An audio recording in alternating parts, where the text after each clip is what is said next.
그야말로 정치는 잘했다고 얘기하는 분들이 많습니다. 네?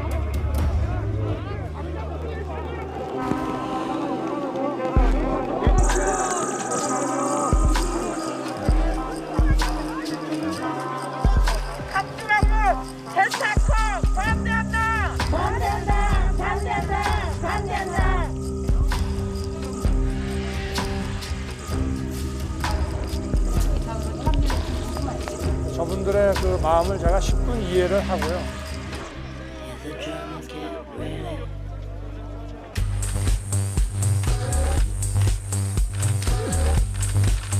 검찰의 수사를 일단은 국가기관이 하는 일이니까 지켜보되 미진한 점이 있거나 또는 의문이 남는다면 저는 그게 특검 형식이든 어떤 형태로든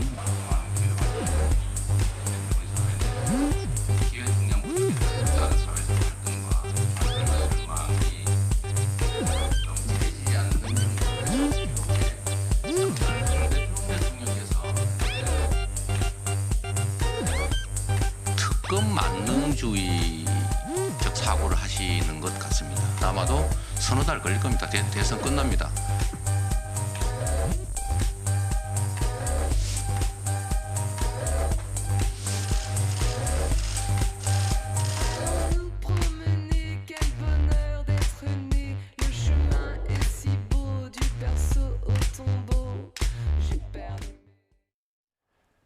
오늘의 정치권 소식 김성환 시사평론가, 임승호 국민의힘 대변인과 이야기 나눠보겠습니다. 안녕하세요. 안녕하세요. 네, 안녕하세요.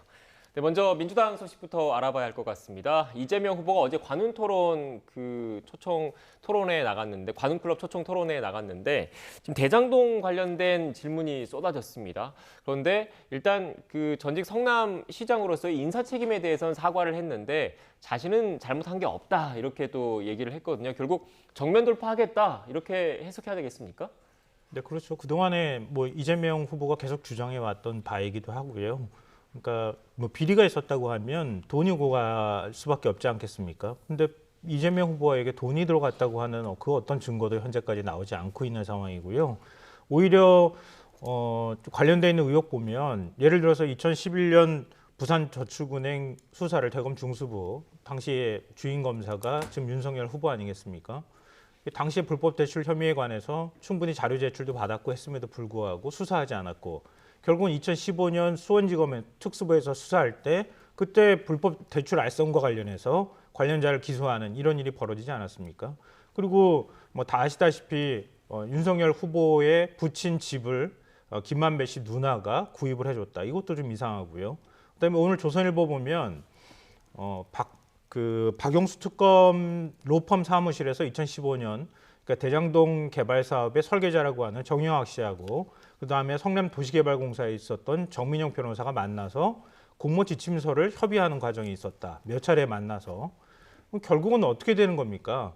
그러니까 이재명 지사가 그러니까 민영 개발로 갈 수 없는 걸 공영과 민영을 결합한 방식으로 가고 그리고 공영에서 5,500억이 넘는 돈을 환수하는 그러니까 회수하는 조치를 취했고 그 과정에서 일부 관계자들한테 뭐 예를 들면은 부동산 가격이 올라서 더 많은 이익이 배당이 된 그 부분을 유능하지 못했다고 비판하는 건 수용할 수 있다 하더라도 나머지 돈이 들어가고 수사가 제대로 이루어지지 않고 그리고 그 가운데 일종의 법조계 인맥이 동원되고 그러니까 그런 것들은 이재명 지사하고 관계없이 진행된 거 아니겠습니까? 네.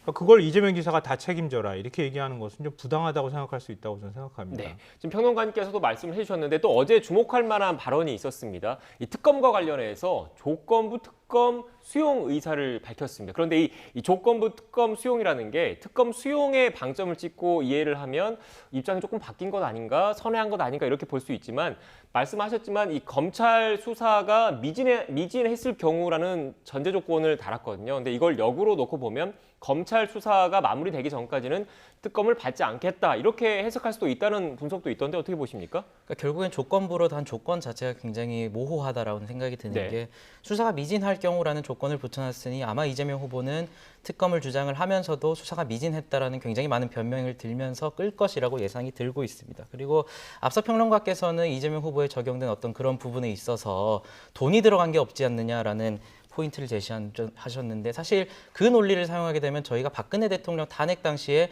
박근혜 대통령한테 1원 한 장 간 적이 있냐라는 발언을 하다가 비판을 받으신 굉장히 많은 분들이 있습니다. 특히 결국 이런 사안에 있어서 핵심은 이재명 시장이 또는 이재명 지사가 그 권력을 이용해서 아마 이 사업에 개입했을 가능성에 대해서 살펴봐야 되는 것이고요.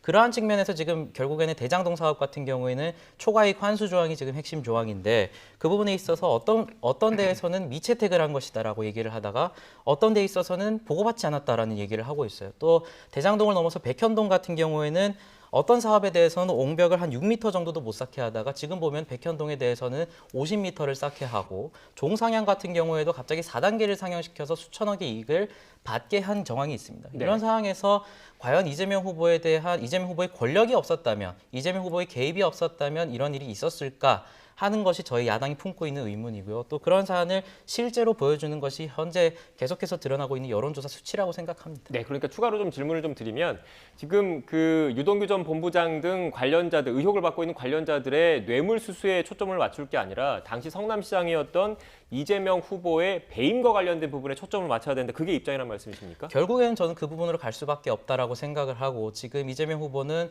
뭐 유동규 씨나 정 실장에 대해서 자신의 측근성 자체에 대해서 부인하는 모습을 좀 보이고 있는 것 같은데 유동규 씨 같은 경우에는 거의 지금 오른팔이라고 볼 수 있는 상황에서 과연 인사권자로서의 책임을 지겠다라는 말만 하고 그 뒤에 또 내가 잘못한 것이 무엇이냐라는 발언이 나오는 것을 보면 여전히 반성하는 모습이 보이지 않다라고 저는 생각하고 있습니다. 네. 지금 유동규 씨 관련해서 측근 아니라고 지금 이재명 후보는 계속 하고 있으니까요. 그럼 참고로 말씀을 드리겠습니다. 어떻게 보십니까? 가까운 관계라고 내긴 했죠. 측근은 아니지만 가까운 관계라고 얘기했고요.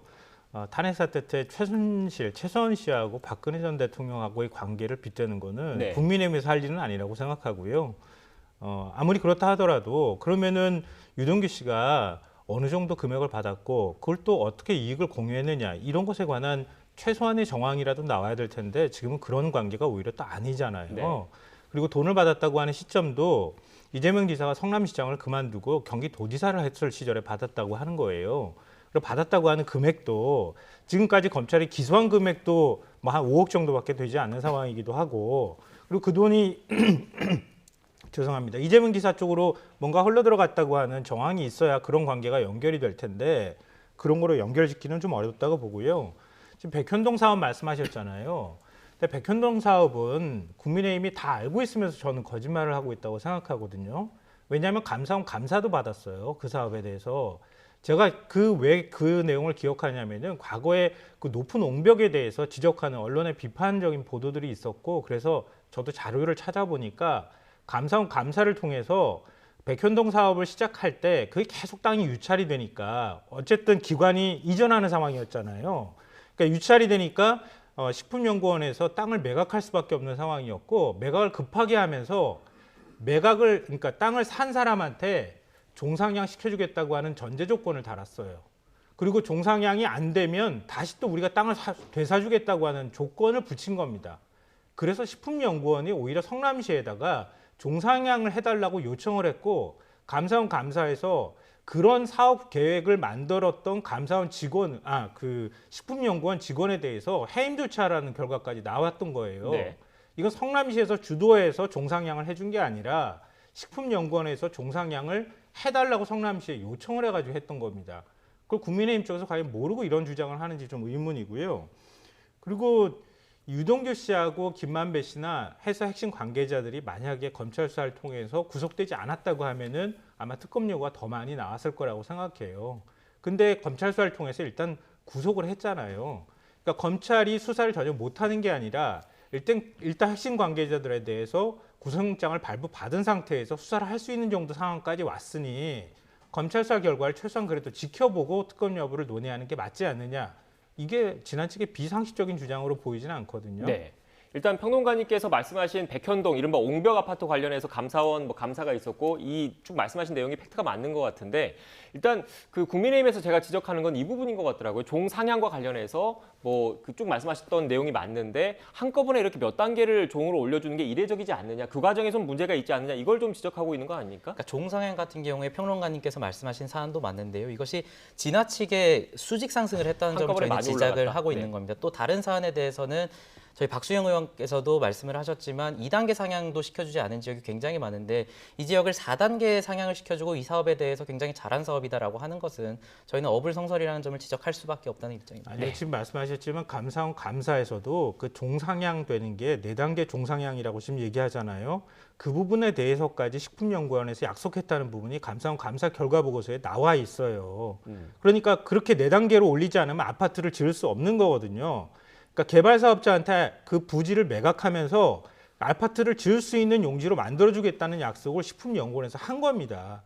그래서 성남시에 요청을 한 거고 성남시는 국가기관이 그렇게 요청을 하는 상황에서 그거를 안 해줄 수가 없는 상황이어서 마지막에 그러면 성남시가 그 권한을 갖고 있기 때문에 시장이 결재를 한 것일 수밖에 없는데 시장 결재가 들어갔다고 해서 이재명 당시 성남시장한테 책임이 있다고 물으면 안 되는 거죠. 감사원에서도 그렇게 결과를 발표했던 것이었고요.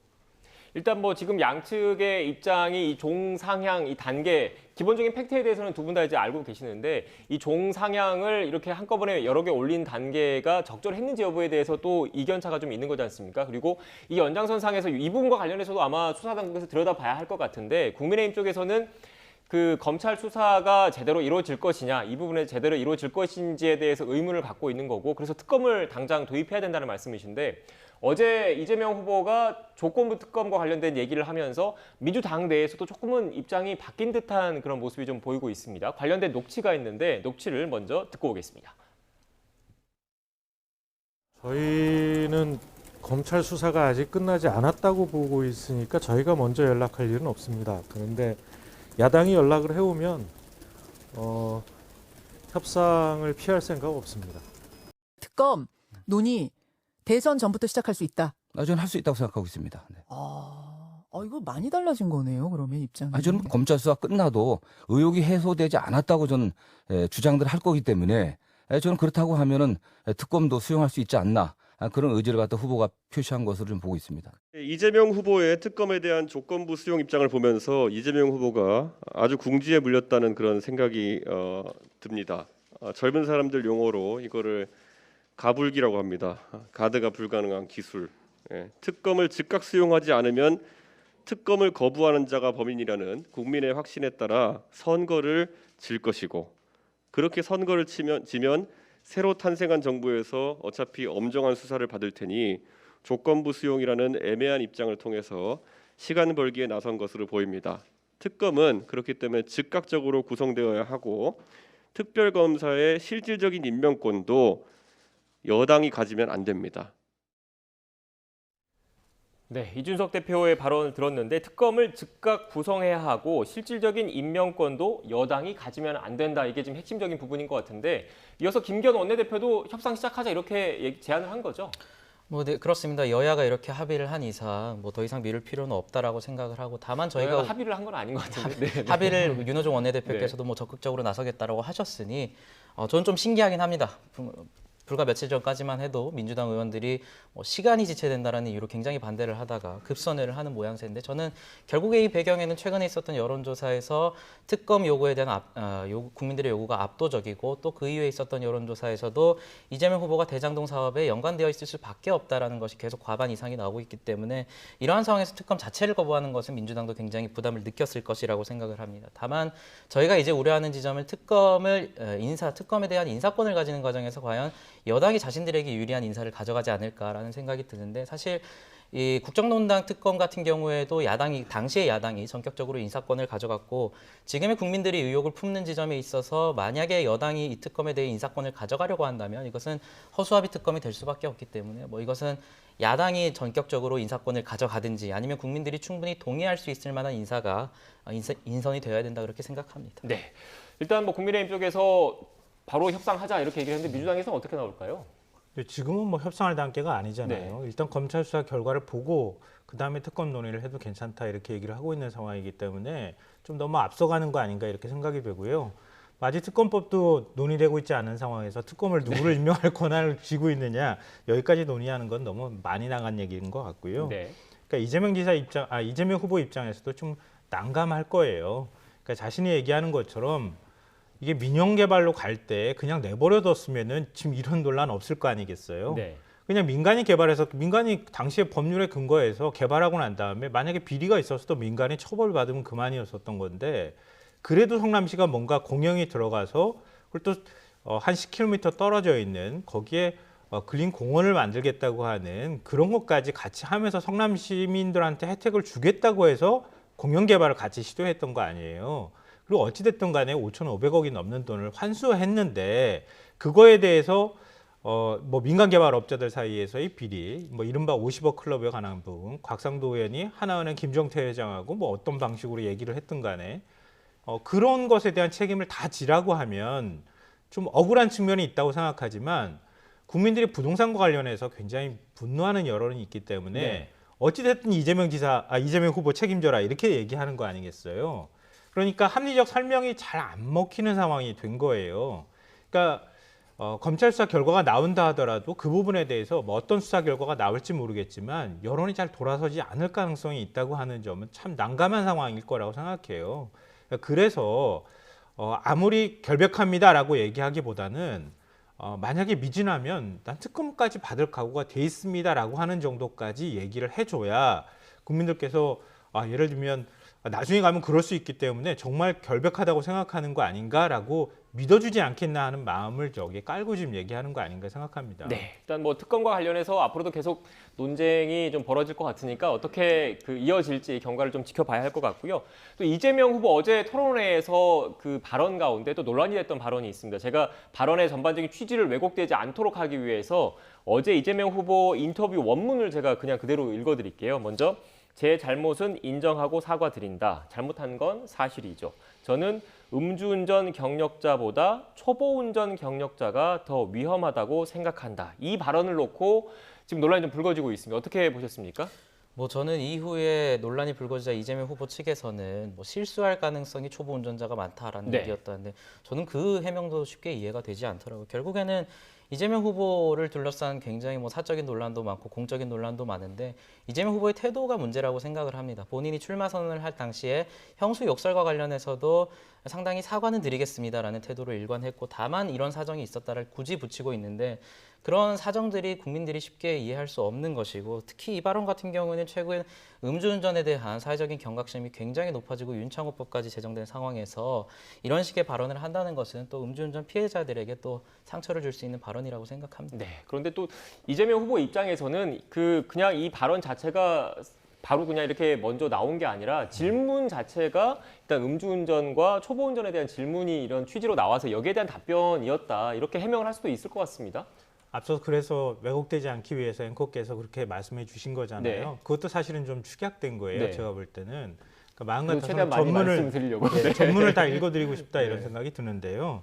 그러니까 얘기의 시작은 어디서 나왔냐면은 안철수 국민의당 후보가 지금 국민은 음주운전자와 초보운전자 중 한 사람을 뽑으라는 선택을 강요받고 있다. 네. 이 발언한 것에서부터 시작이 된 거예요. 그러니까 이 음주운전자와 초보운전자 중 한 명을 선택하라고 하는 것에 얘기해서 그러니까 제가 음주운전 과거 전력이 있다는 부분에 대해서는 사과드립니다. 이러면서 얘기가 시작됐다는 거예요. 그러니까 음주운전 했다고 하는 걸 잘했다고 얘기하는 게 아니라 음주운전에 대해서는 사과하지만 안철수 후보가 그렇게 얘기하니 초보운전자와 음주운전자를 비교하자면 초보운전자는 여러 가지로 실수할 가능성이 있지만 음주 전력이 있다고 해서 그걸 운전을 못한다고 얘기할 수는 없는 거 아니겠습니까?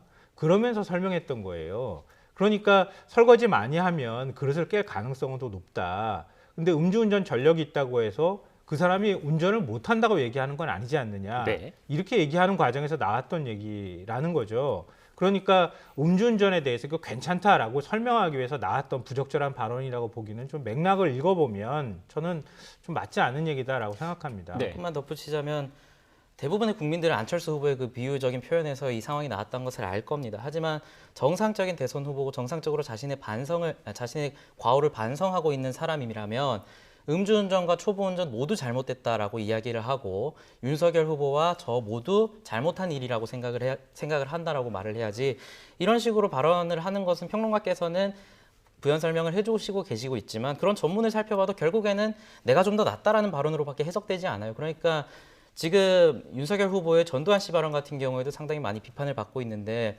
그 이후에 이런 부연 설명이 붙고 그런 것이 아니었습니다라고 국민들에게 아무리 설명을 해도 그것이 받아들여지지 않잖아요. 그래서 저는 마땅히 정치인이라면 또 대선 후보라면 자신이 한 발언에 대해서 구체적인 어떤 변명을 하기보다는 여야 모두 좀 책임을 져야 된다고 생각합니다. 네. 일단 제가 어제 이재명 후보의 발언과 관련해서 원문을 되도록이면 최대한 많이 있는 그대로 읽어드렸고 말씀을 드렸고 전후 사정에 대해서 또 두 분께서 설명을 해주셨으니까 나머지에 대한 평가는 또 시청자 여러분께서 각자 하시면 되지 않을까 싶습니다.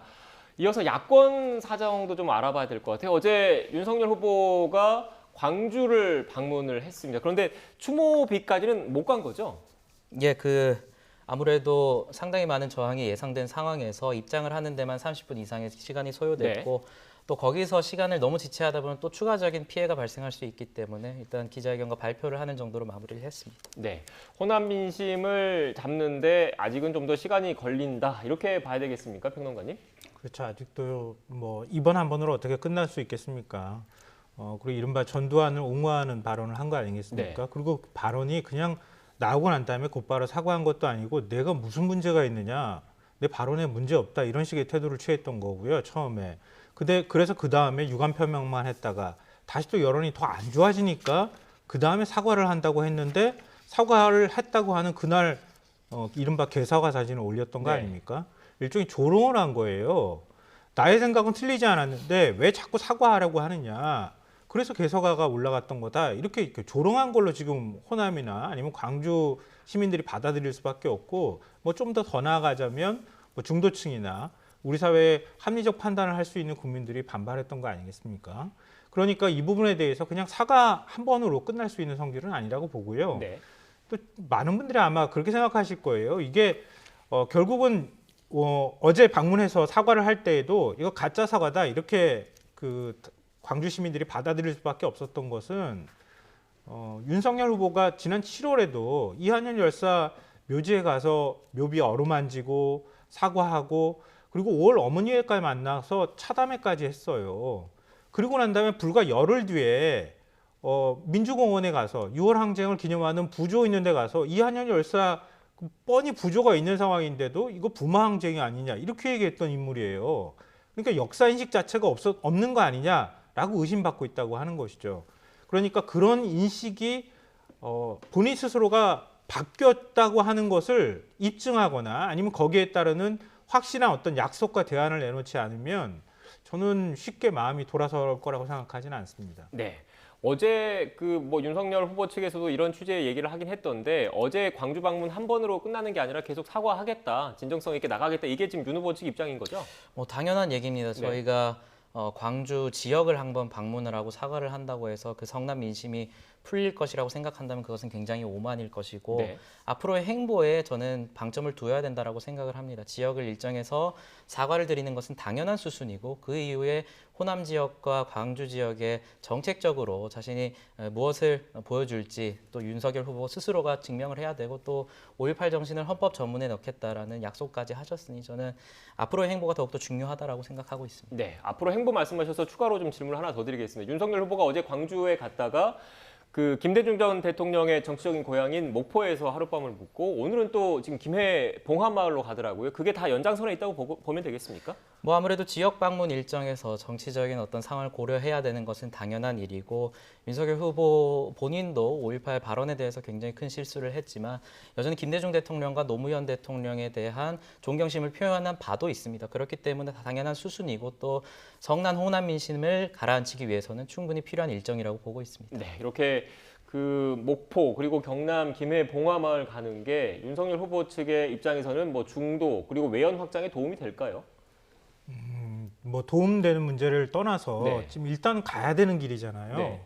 중도 확장을 하지 않으면 어떻게 대통령이 될 수 있겠습니까? 너무나 당연한 과정이라고 생각하는데요.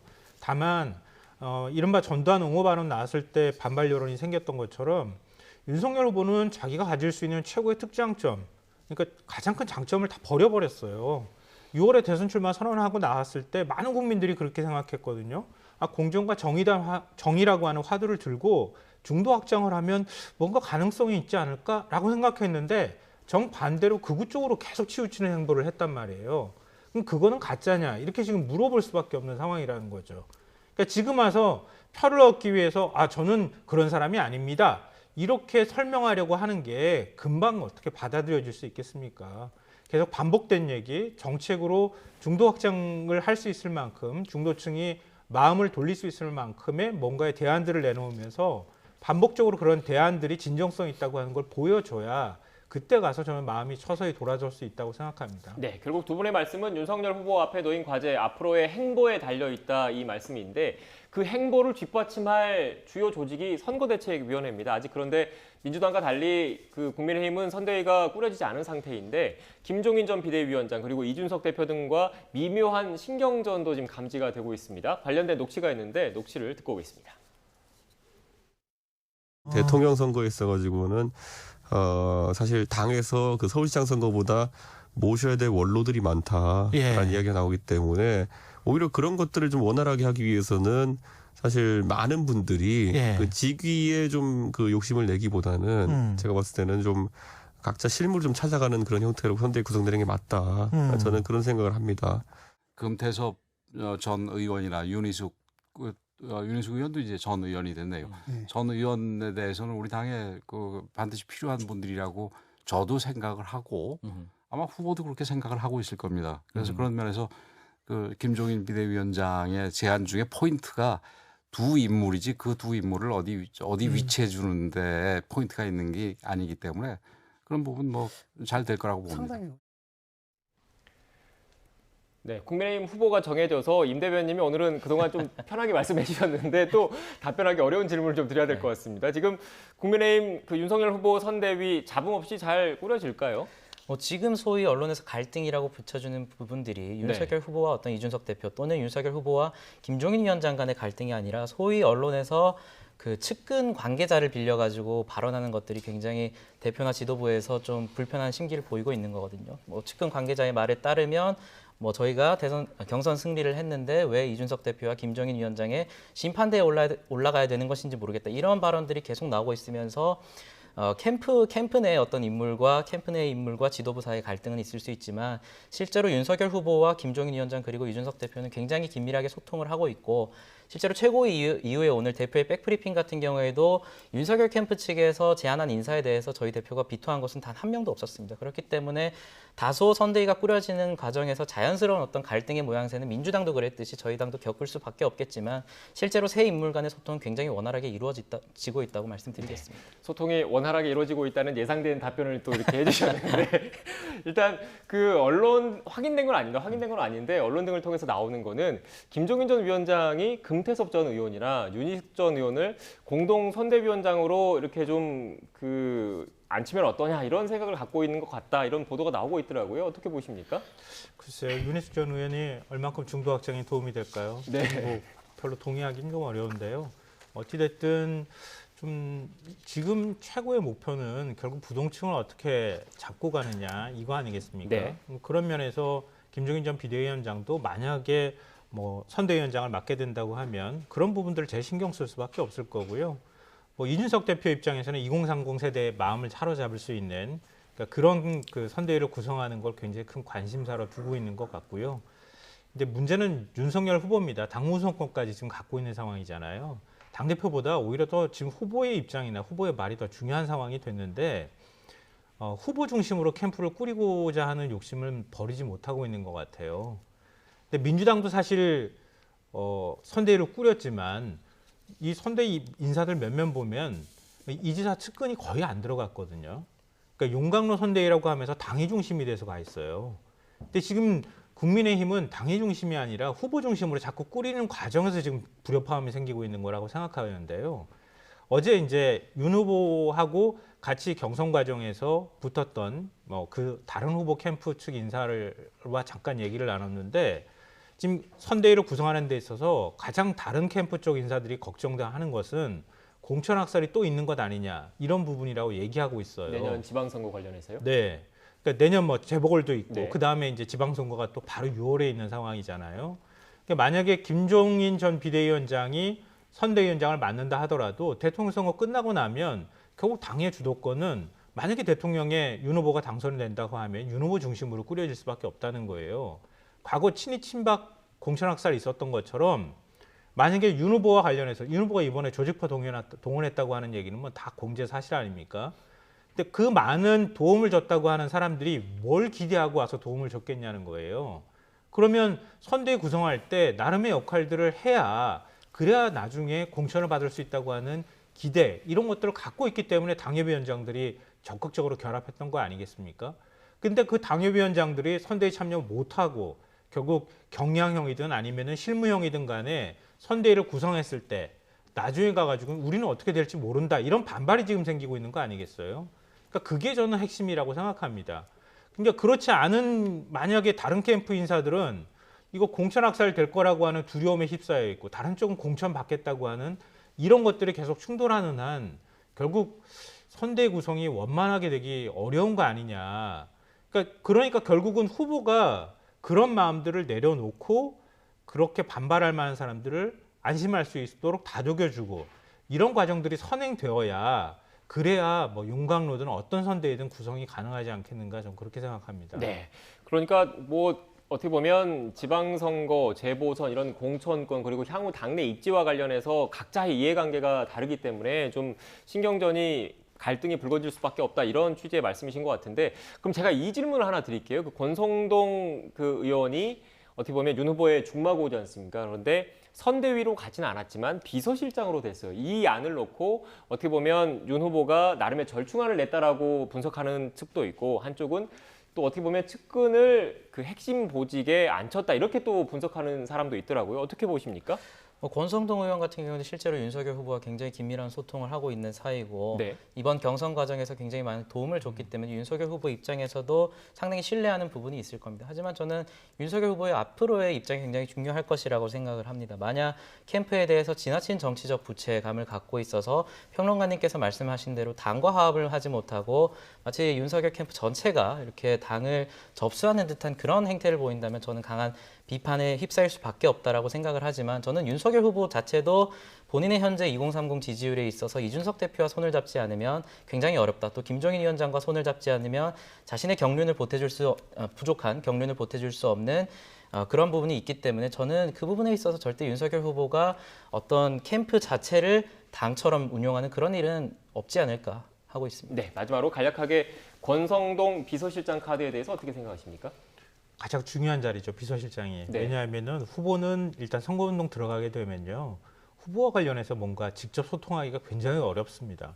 후보가 당 선거 전략을 다 주도할 수도 없는 거고요. 결국 선대위 차원에서 전략들을 만들면 후보는 사실 일정 소화하는 것도 바쁜 이런 상황이 될 거거든요. 근데 그 중간에 가교 역할을 할 수밖에 없는 게 후보의 말을 전하고 후보에게 바깥에 있는 얘기를 들려줄 수 있는 사람이 비서실장이라는 거예요. 그러니까 그 비서실장 자리만큼은 나와 가장 가까운 사람을 임명하겠다고 하는 의지를 보여준 것이다. 이렇게 생각하고요. 뭐 김종인 전 비대위원장하고 이준석 대표하고 어느 정도 공감을 이뤘는지는 모르겠지만 그 자리에 임명함으로써 이미 나는 이런 방식으로 선대를 꾸리는 게 좋겠다고 하는 것을 상징적으로 지금 메시지를 던져놓은 거 아닌가 싶거든요. 네. 그럼 나머지 인선을 할 때 과정에서도 그런 경향이 나타날 가능성이 있기 때문에 권성동 비서실장이 당장 후보 중심으로 선대에 꾸려야 된다는 얘기를 하고 있는 것처럼 그러니까 결국은 윤 후보의 의지는 지금으로서는 확고한 거 아닌가. 이런 상황이 계속될 경우에 김종인 전 비대위원장이 어디까지 결합할 수 있을 것이냐. 이 부분에 대한 약간 회의적인 움직임도 일어날 가능성이 있다. 네. 이런 생각이 듭니다. 네. 대변인께서 그래도 소통이 원활하게 잘 이루어지고 있다고 하니까 조만간 꾸려질 국민의힘 선대위 어떻게 구성될지도 지켜봐야 할 것 같습니다. 지금까지 김성환 시사평론가, 임승호 국민의힘 대변인과 전국 현안에 대한 이야기 나눴습니다. 오늘 말씀 고맙습니다. 감사합니다.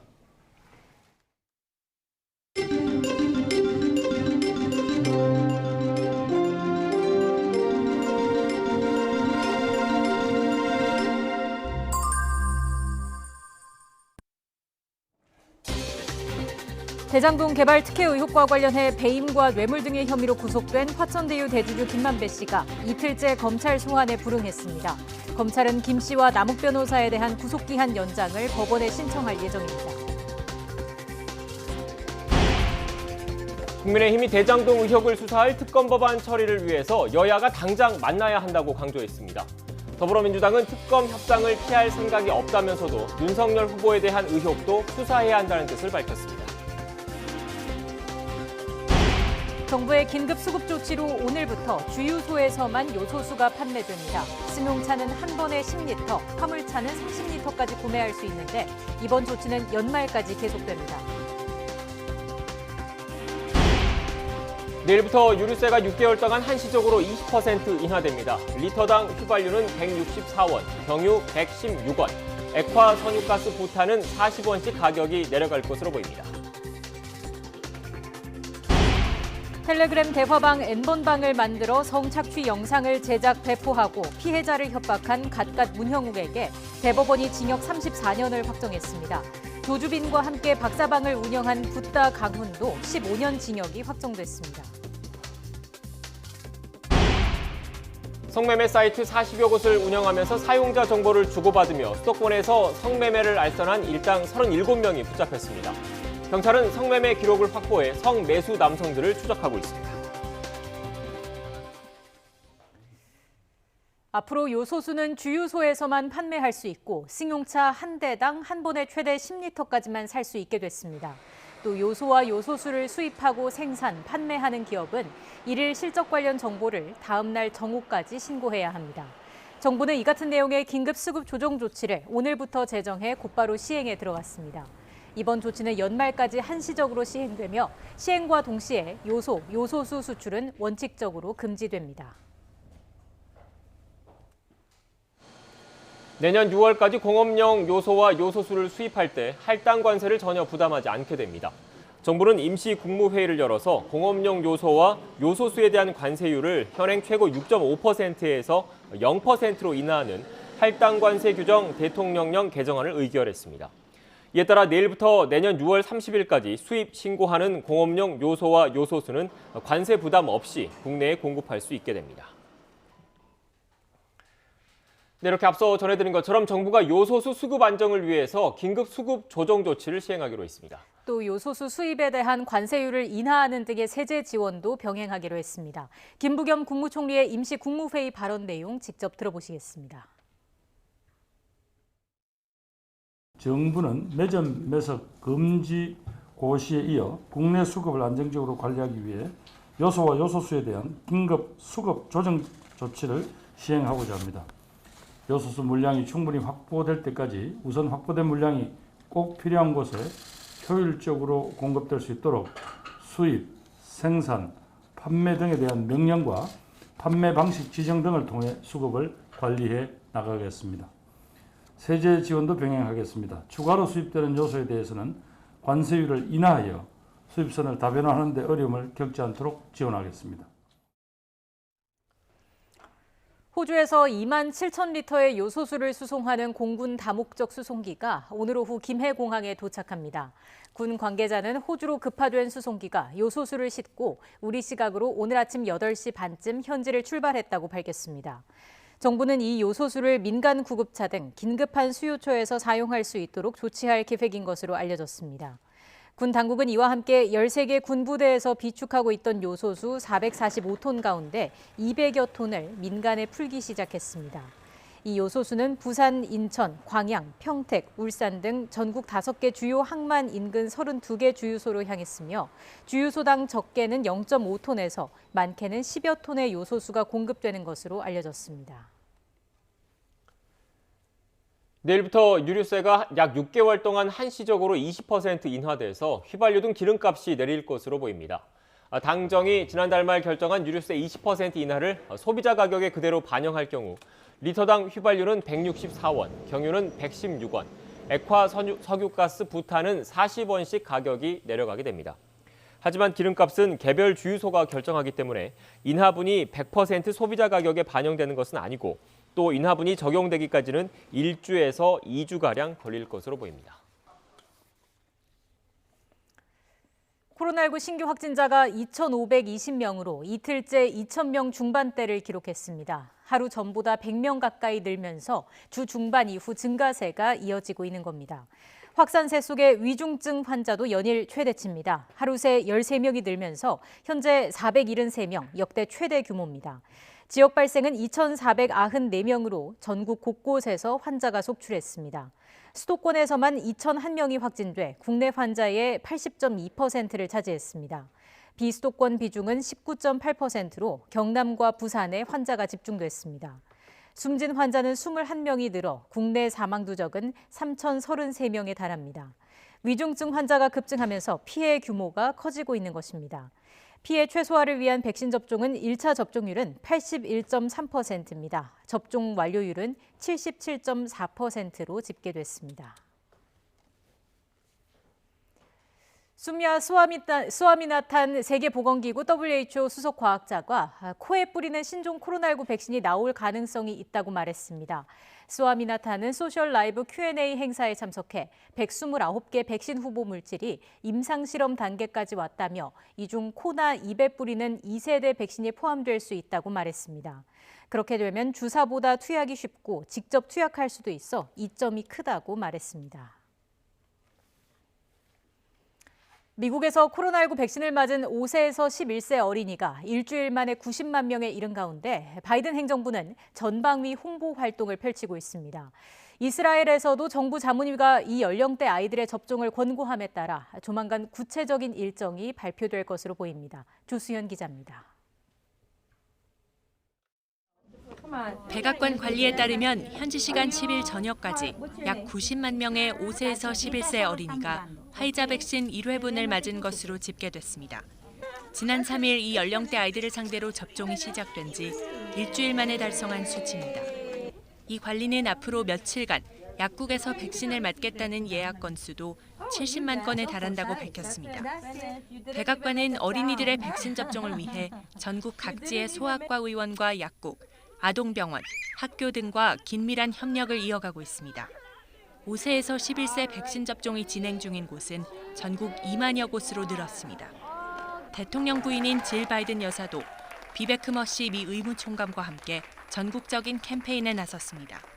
I know that getting vaccinated isn't always the fun thing to do.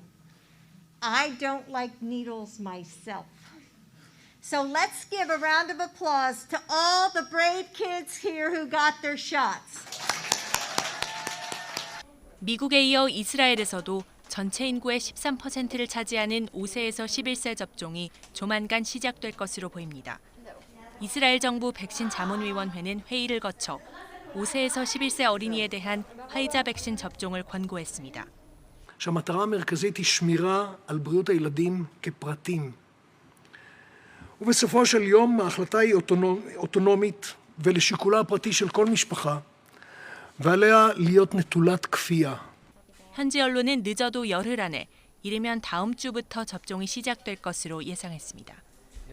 이스라엘 정부는 다만 아이들의 접종을 강제하지 않겠다는 입장을 강조하는 등 부작용을 우려하는 부모들의 정서를 고려해 신중을 기하고 있습니다. YTN 조수연입니다. 이주열 한국은행 총재는 글로벌 공급 병목의 영향과 함께 국제 유가가 상승하고 수요 측 물가 압력이 높아지면서 예상보다 높은 소비자 물가 상승률이 당분간 이어질 것이라고 말했습니다. 이 총재는 오늘 경제동향 간담회에서 이같이 밝히면서 이번 회복기에는 공급 병목이 나타나면서 생산 활동이 제약되고 인플레이션이 확대된 점이 특징이라고 말했습니다. 이 총재는 불확실성이 갈수록 확대돼 중앙은행이 정책을 마련하는 데 어려움이 있다면서 글로벌 공급 병목이 언제 해소될지 또 글로벌 인플레이션이 일시적일지 지속될지 예측하기가 쉽지 않다고 밝혔습니다. 이번 달 1일부터 10일까지 우리나라 수출이 1년 전보다 30% 가까이 증가하면서 호조세를 이어갔습니다. 하지만 수입이 60% 가까이나 증가해 무역 수지가 나빠지고 있습니다. 관세청이 공개한 수출입 현황을 보면 지난 1일부터 10일까지 수출은 183억 달러로 지난해 같은 기간보다 29.3% 증가했고 수입은 212억 달러로 59% 늘었습니다. 특히 이달 들어 10일까지의 무역 수지는 약 30억 달러 적자를 기록했습니다. 한국개발연구원 KDI가 올해 한국 경제 성장률 전망치를 3.8%에서 4%로 올려잡았습니다. 정부가 전체 가구 중 약 88%의 재난지원금을 지급하면서 소비가 확대된 것을 주요 이유로 꼽았습니다. 또 내년 성장률 전망은 종전대로 3%를 유지했지만 요소수 대란과 같은 공급망 문제가 내년 하반기까지 계속되면 성장률이 낮아질 수 있다고 우려했습니다. 반도체 수출 호조에 힘입어서 우리나라 정보통신기술 분야 수출액이 17개월 연속 증가세를 나타냈습니다. 과학기술 정보통신부와 산업통상자원부에 따르면 지난달 ICT, 즉 정보통신기술 분야 수출액은 199억 달러를 기록해 17개월 연속 증가세와 7개월 연속 두 자릿수 증가율을 보였습니다. 품목별로는 반도체 수출액이 112억 달러로 56%를 차지했고 디스플레이 22억 달러, 컴퓨터와 주변기기 14억 달러, 휴대전화 13억 달러 순이었습니다. 올해 증시 호조 속에 개인들이 주식 투자로 대거 몰리면서 10대 대형 증권사들이 3분기까지 7조 원 정도의 순이익을 기록했고 연간 순이익은 10조 원에 이를 것으로 보입니다. 금융투자업계에 따르면 한국투자증권의 3분기까지 누적 순이익은 1조 2,043억 원으로 지난해 같은 기간보다 186.2% 증가했습니다. NH투자증권은 누적 순이익이 7,943억 원에 달해서 연간 1조 원 돌파가 예상되고 있습니다. 대장동 개발 사업과 관련해 배임과 뇌물 등의 혐의로 구속된 화천대유 대주주 김만배 씨가 이틀째 검찰 소환에 불응했습니다. 서울중앙지방검찰청은 김만배 씨를 오늘 오전 서울구치소에서 불러 조사하려고 했지만 개인적인 사유를 들어 응하지 않았다고 밝혔습니다. 앞서 김 씨는 어제도 검찰의 출석 요구에 불응했습니다. 김 씨는 지난 4일 구속된 이후 수사팀의 코로나19 감염 여파까지 더해져 딱 한 차례만 검찰에 소환돼 조사를 받았습니다. 다만 검찰은 혐의 입증과 공소장 작성 등의 큰 차질이 있지는 않을 것이라면서 이후 조치를 검토하고 있다고 밝혔습니다. 이런 가운데 검찰은 내일로 예정된 1차 구속기한 만료를 앞두고 김만배, 남욱 두 사람에 대한 구속기한 연장을 법원에 신청할 예정입니다. 더불어민주당은 대장동 의혹을 수사할 특검 법안 처리를 위해 당장 만나자는 국민의힘 요구에 대해 피할 생각이 없다고 밝혔습니다. 윤호중 원내대표는 국회에서 기자들과 만난 자리에서 대장동 특검 논의를 위해 국민의힘이 오늘이라도 연락해오면 협상을 피할 생각이 없다고 말했습니다. 그러면서 대장동 의혹에 대해 이재명 후보와 우리는 자신이 있지만 국민의힘은 윤석열 후보가 개입돼 있는 부분을 자신할 수 있는지 모르겠다고 우회적으로 비판했습니다. 더불어민주당은 낙상 사고를 당한 이재명 대선 후보의 부인 김혜경 씨의 진료 기록과 사고 관련 영상, 녹음 자료, 그리고 119 이송 기록 등 모든 자료를 공개하겠다고 밝혔습니다. 민주당 선거대책위원회 배우자 실장인 이해식 의원은 인터넷에 악의적인 허위 정보가 유포되고 있는데 2012년 대선 당시에 벌어진 이른바 시발단 사태를 넘어서는 조직적 음모로 판단한다며 이같이 밝혔습니다. 국회 행정안전위원회 위원장인 민주당 서용교 의원도 행안위 차원에서 신속히 조사단을 구성해 김혜경 씨가 이송된 병원 등 사고 동선 일체에 대한 현장 조사를 진행하겠다고 덧붙였습니다. 국민의힘 윤석열 대선 후보는 자신을 반대하는 세력에 대해서도 포용하고 모든 사람을 국민으로 모시며 국가 정책을 이어나가겠다고 밝혔습니다. 윤 후보는 전남 목포 김대중 노벨평화상 기념관을 방문한 뒤 기자들과 만난 자리에서 자신을 비판하고 반대하는 분들도 모두 존중한다며 이같이 말했습니다. 또 대한민국 전 지역이 경제 성장과 번영에서 소외되지 않아야 하고 꼭 탕평 인사가 아니더라도 국가 의사결정에 참여하는 공직자의 기회도 제한돼서는 안 된다며 국민 뜻에 따라 국가를 운영하겠다고 덧붙였습니다.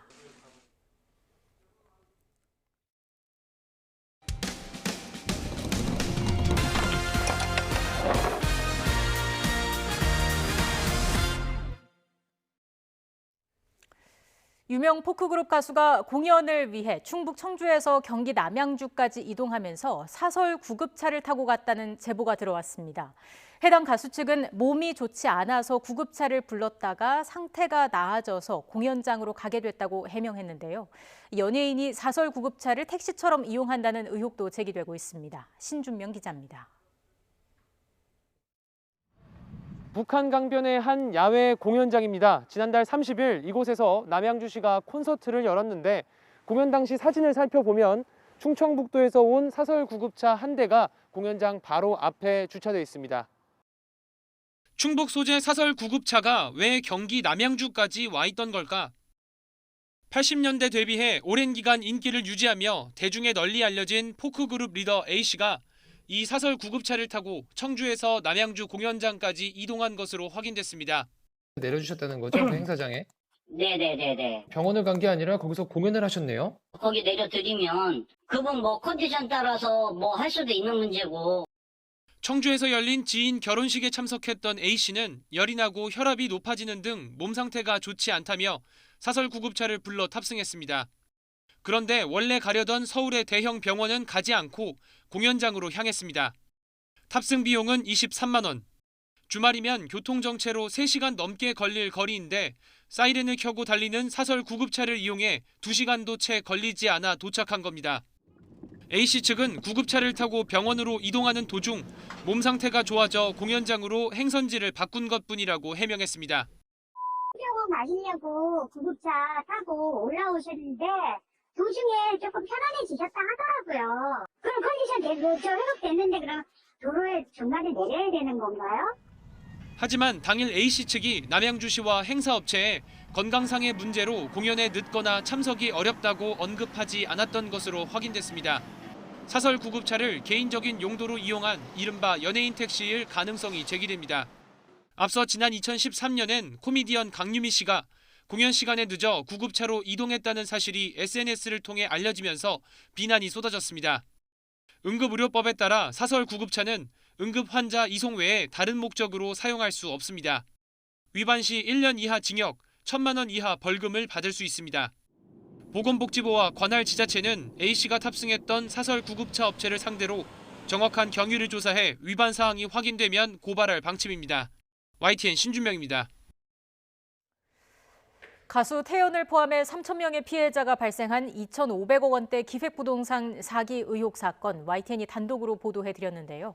경제지의 컬럼을 정기 연재하고 재테크 관련 책을 쓴 작가조차 해당 기획부동산에 혹해 땅을 사고 주변에도 소개해 수수료를 챙겼다가 뒤늦게 본인도 피해를 봤다고 호소했습니다. 이준엽 기자가 취재했습니다. 피해자 3천 명에게 수익을 내기 어려운 땅을 속여 판 혐의로 경찰 수사를 받은 기획부동산 그룹. 해당 업체는 박모 씨가 직원으로 일한 경험을 바탕으로 재테크 서적을 3권 쓰는 등 승승장구했다고 직원들에게 대대적으로 홍보했습니다. 일하면서 돈도 많이 벌고 책도 냈다고 들었어요.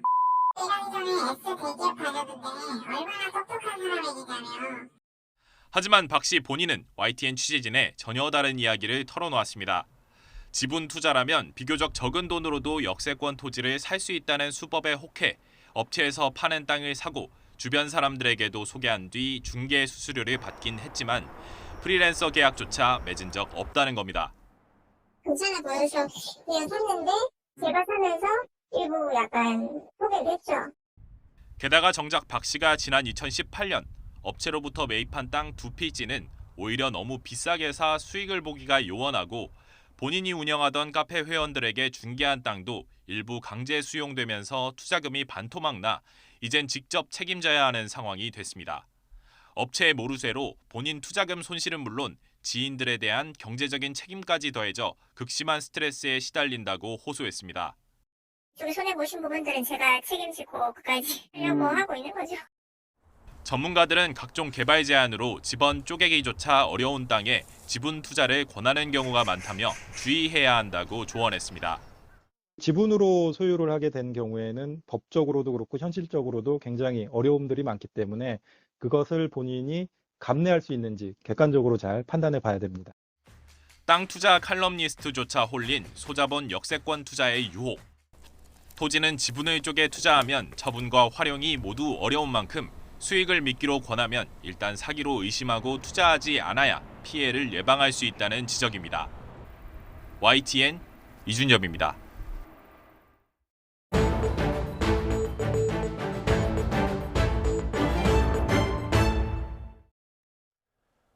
배달원이 부족하다는 이유로 배달 앱이나 쇼핑몰 업체에서 임의로 주문을 막는 일이 잦다. 이런 소식 어제 전해드렸는데요. 이 외에도 갖은 이유를 들어서 업주들에게 판매 대금 지급을 늦추기도 하는 등 불공정 행위가 심각하다고 합니다. 왜 이런 일이 벌어지는지 취재기자 연결해서 자세히 알아보겠습니다. 김혜린 기자. 네, 사회 일부입니다. 네, 배달 주문을 했다가 취소되면 주문한 업체가 바빠서 거절했나 이렇게 생각하고 있었는데 배달업 업체가 임의로 주문을 막아버려서 오히려 업주들의 불만도 클 것 같습니다. 네, 그렇습니다. 눈비 오는 날이나 점심시간대에 배달 앱을 키면 주문 가능한 가게 찾기 어려웠던 경험들 있으실 텐데요. 가게에서 자체적으로 주문을 닫는 경우도 있지만 배달의 플랫폼에서 임의로 영업 중인 가게를 문 닫힌 가게로 뜨게 하는 경우가 많다고 합니다. 특히 단건 배달 서비스에서 이런 일이 빈번하게 일어나고 있다고 하는데요. 플랫폼 소속 배달원이 부족하다는 이유로 4km에서 5km 반경에서 주문할 수 있도록 하던 것을 1km에서 2km 거리에서만 가능하도록 줄여버리는 식입니다. 배달원 지정이 늦어져 음식이 늦게 가거나 배달원이 배달 실수를 해도 불만의 화살이 업주에게 돌아가는 일도 비일비재하다고 하는데요. 이로 인해 어떤 일이 일어나는지 직접 들어보시죠. 거리 제한에 따라서 그게 바뀌기 때문에 예측을 아예 할 수 없는 상황이 나와버려서 재료를 준비를 많이 해놓고 장사를 하려 해도 그 재료를 다 버려야 되니까 30분, 40분, 50분씩 음식이 여기 나와서 기다리고 있고 사실 그로 인해 손님들의 컴플레인은 저희가 어떻게 못하잖아요. 네, 김혜린 기자 오디오 상태 때문에 그러는데 그 전화기에서 조금 떨어져서 발언을 해주시면 좋을 것 같고요. 이 질문도 좀 드리겠습니다. 영업을 하고 싶어도 주문을 못 받거나 업주 잘못이 아닌데 이른바 별점 테러를 당한다는 얘기지 않습니까? 왜 이런 일이 일어나는 거죠? 네, 어제 중소상인단체와 참여연대 등은 기자회견을 통해 온라인 플랫폼의 불공정 약관 조항을 지적했는데요. 바로 이 불공정 약관 때문에 플랫폼 실수로 업주들이 피해를 봐도 플랫폼은 책임을 피한다는 겁니다.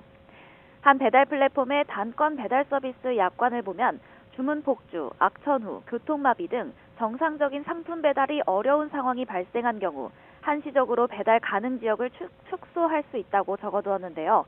업주들은 눈비가 오면 배달이 제한되는 건 이해하지만 영업을 제한당하는 구체적인 이유를 플랫폼 측이 밝혀야 한다고 주장합니다. 이거는 다분히 쿠팡 이츠의 배달 라이더 공급 차질로 인해서 생기는 거지 않습니까?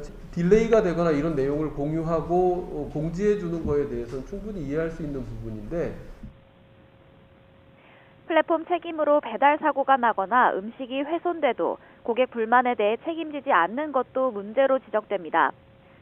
같은 배달 플랫폼 약관은 회사나 배송기사의 귀책으로 일어난 사고에 대한 책임은 회사가 부담한다고 밝히고 있지만 이로 인해 생기는 고객 불만에 대한 책임 조항은 따로 없습니다. 고객센터 연결이 일단 너무 길어요. 그리고 연결하기 해도 자세한 상담이 안 되는 경우도 너무 많고.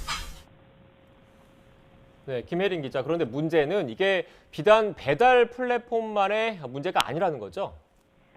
네, 중소상인 단체 등은 거대 온라인 플랫폼 대부분이 자신들에게 유리한 약관 조항을 근거로 불공정한 행위를 정당화하고 있다고 주장했는데요. 과실에 대한 책임을 과도하게 피하고 자의적으로 이용 계약을 해지할 수 있도록 하는 등 플랫폼 사업자에게만 유리한 약관을 두고 있다는 겁니다.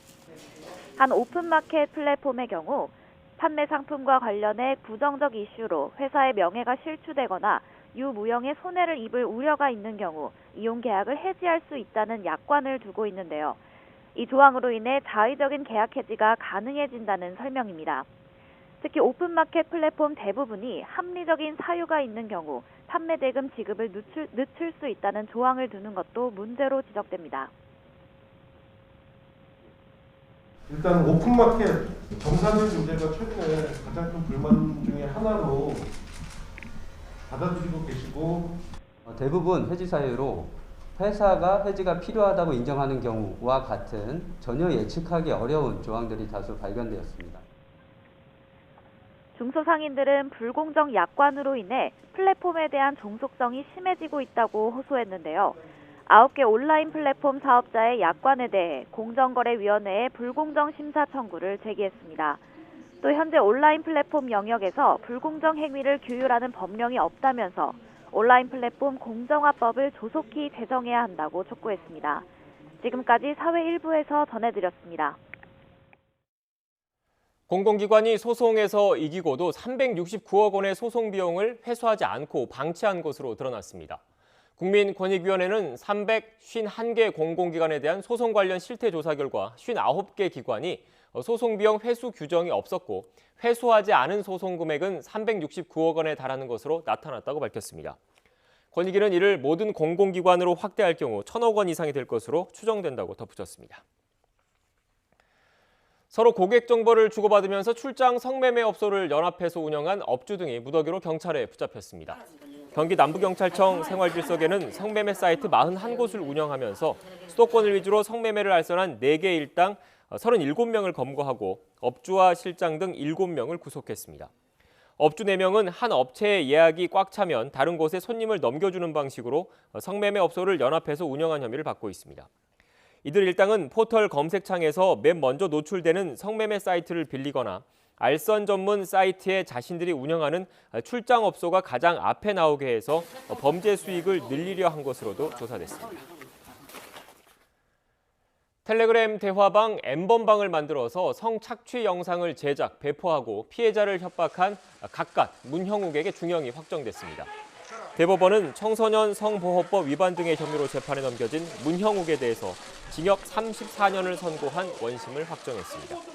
문형욱은 지난 2017년부터 3년 동안 아동, 청소년 피해자 21명에게 1,200여 차례에 걸쳐서 성착취 영상물을 촬영하게 한 뒤 전송받은 혐의 등으로 재판에 넘겨졌습니다. 더불어민주당 이재명 대선 후보는 가상자산 소득에 대한 과세 시점을 내년에서 2023년으로 1년 유예하고 과세 공제 한도도 대폭 상향하겠다고 공약했습니다. 이 후보는 SNS에 올린 글에서 준비 없이 급하게 추진된 과세는 정당성을 얻기 어렵고 조세 저항과 현장 혼란을 불러오게 된다며 이같이 적었습니다.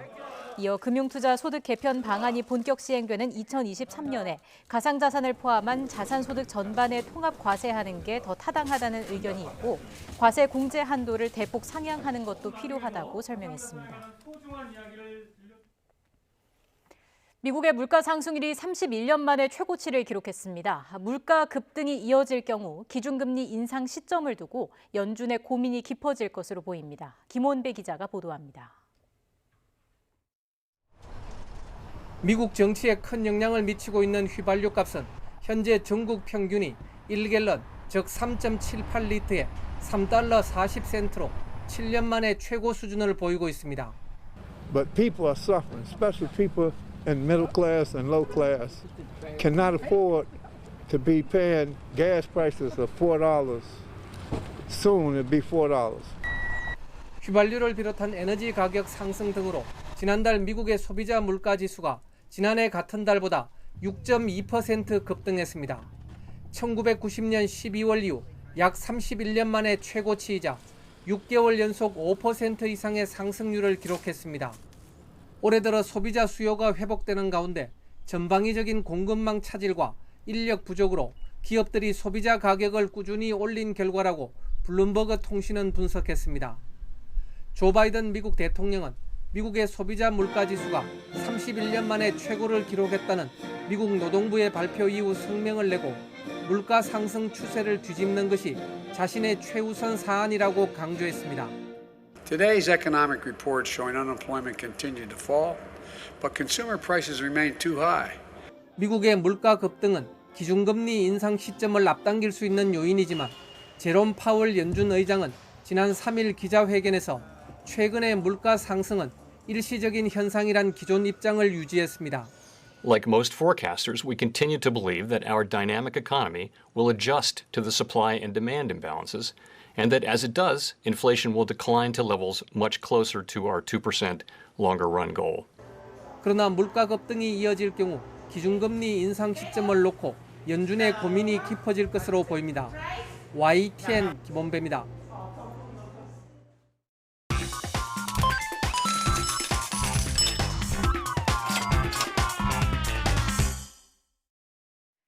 오늘의 경제지표입니다. 먼저 국내 증시부터 보시겠습니다. 11월 옵션 만기를 맞아 코스피는 장 초반 2,900선까지 위협받기도 했는데요. 현재 2,910선에서 움직이고 있습니다. 미국 물가지표 상승에 따라 글로벌 금융시장에 충격이 가해지면서 코스피가 하방 압력을 받는 모습입니다. 코스닥도 여전히 1,000선을 회복하지 못한 채 980선에서 움직이고 있습니다. 이어서 미국 증시 상황 전해드리겠습니다. 3대 지수 모두 이틀 연속 하락 마감했습니다. 10월 소비자 물가가 예상치를 크게 웃돈 가운데 인플레이션 우려가 커지면서 투심이 위축됐습니다. 이어서 이 시각 환율 상황 보시죠. 소비자 물가지수 급등, 미 국채금리 상승, 위험 회피 심리 확산 등으로 강달러가 연출되고 있습니다. 이 시각 현재 1,180원대 중반에서 거래가 되고 있습니다. 위안원 직거래 환율은 1위안당 185원 선 기록하고 있습니다. 마지막으로 국제유가 보시겠습니다. 4거래일 만에 하락했습니다. 미 국채금리 상승으로 인한 달러화 강세가 국제유가를 끌어내렸고요.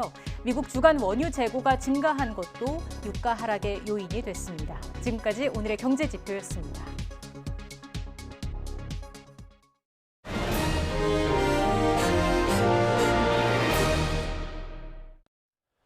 정의용 외교부 장관은 문재인 대통령이 제안한 종전선언과 관련해서 최근 한미 사이에 긴밀히 협의를 진행해오고 있고 상당히 조율이 끝났다고 밝혔습니다. 정 장관은 오늘 국회 외교통일위원회 전체 회의에 나와 큰 원칙에 합의했고 형식과 내용을 어떻게 할지에 대해서 협의하고 있다면서 이같이 밝혔습니다. 이어 종전선언의 필요성이나 어떤 형식과 내용으로 추진해야 하는지에 관해서 미국도 우리 정부와 의견이 거의 일치한다면서 앞으로 구체적으로 어떻게 추진할지에 대해서 미국 측과 좀 더 조율하겠다고 설명했습니다. 네, 중국의 소극적 태도로 속빈 강정일 거라는 우려가 나오던 유엔 기후변화 협약 당사국 총회에서 미국과 중국이 깜짝 공동선언을 발표했습니다. 다음 주 미중 화상 정상회담의 청신호라는 해석도 나오고 있습니다. 호준석 기자입니다. 초강대국 간의 교착 상태를 뚫은 깜짝 합의가 COP26이 열리는 영국 글래스고의 분위기를 바꿔놓았다. 외신 보도처럼 회의장은 술렁였습니다. 수치를 제시하는 목표는 없었지만 온실가스 배출 1, 2위를 다투는 미국과 중국이 손을 잡았다는 것만으로도 의미가 큽니다. 15期间煤炭的消费总量呢要逐步的下降，所以这是中国，而且在海外。 석탄 채굴 때 많이 나오는 메탄가스 감축에 중국이 노력하기로 한 것도 눈에 띄는 성과입니다. 대기 체류가 짧은 메탄가스 배출을 줄이면 기후변화 대처에 곧바로 효과가 있습니다. So we have to mitigate faster. We have to cut methane emissions faster. We have to continue to raise ambition. 이번 회의에 미온적이던 중국이 폐막 직전 미국에 힘을 실어줬다는 점이 특히 놀랍습니다. I was positively surprised that there would be a common agreement given the tense relationships and what we've been hearing from both sides. 미국 시간 오는 15일 저녁 열릴 것으로 알려진 바이든 대통령과 시진핑 국가주석의 첫 정상회담도 비록 화상이지만 좀 더 부드럽게 시작할 가능성이 커졌습니다.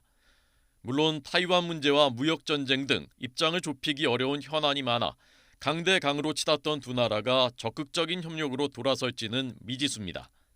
YTN 호준석입니다. 네, 저는 지금 북한산 진관사 앞에 나와 있습니다. 오늘 이곳에서는 수도권 대형 산불에 대비하기 위한 첫 산불 진화 합동훈련이 진행됐기 때문인데요. 인구 밀도가 높은 수도권에서 산불이 발생할 경우 대형 재난으로도 이어질 수 있는 만큼 주의가 필요합니다. 오늘 훈련에는 많은 인력과 장비가 투입돼 실전과 동일하게 진행된다는 점이 가장 큰 특징입니다. 오늘 이곳에는 산림청을 비롯한 27개 기관과 100여 명이 참석한 가운데 실제 산불 현장과 동일한 상황을 가정해 진화훈련이 진행됐습니다. 화마의 길목을 차단하고 가장 큰 주부를 잡기 위해 초대형 헬기가 투입됐고요. 수평, 수직, 물대포를 쏟아붓는 진화 방식으로 불길을 진화했습니다. 앞서 초기 산불을 잡는 데는 살수 드론이 투입되기도 했습니다. 또 도심 인근 산에는 등산객도 많을 수밖에 없죠. 산불로 인해 고립된 등산객 구조도 이뤄졌습니다. 진관사 주변에서는 재난 문자 발송과 함께 도로 통제와 주민 대피가 이뤄졌고 주택과 민가 주변, 사찰을 보호하기 위한 물 뿌리기도 이어졌습니다. 훈련은 주된 불길이 잡히면서 별다른 피해 없이 2시간여 만에 마무리됐습니다. 지난해 서울 등 수도권에서 발생한 산불은 모두 217건에 이릅니다. 최근 10년 평균 대비 2배 이상 증가한 건데요. 특히 지난해 가을철 발생한 산불 건수는 68건으로 전체 산불 건수의 약 11%에 달했습니다. 산림청은 올가을부터 내년 봄까지는 산불이 발생할 위험이 예년보다 클 것으로 보고 있어서 우려가 큰 상황입니다. 오늘 이곳은 산이라 날씨가 더 춥습니다. 오늘 서울 아침 기온 2.1도, 내일은 영하 1도까지 떨어져 올가을 들어 가장 추울 것으로 보이는데요. 춥고 건조한 날씨가 이어지는 만큼 산불 위험도 커지고 있습니다. 산을 찾으실 때에는 작은 불씨도 다시 한번 확인하시는 습관이 중요하겠습니다. 지금까지 YTN 원희다입니다. 뉴스 앤 이슈 마치겠습니다. 잠시 뒤 더 뉴스가 방송됩니다. 시청해주신 여러분 고맙습니다.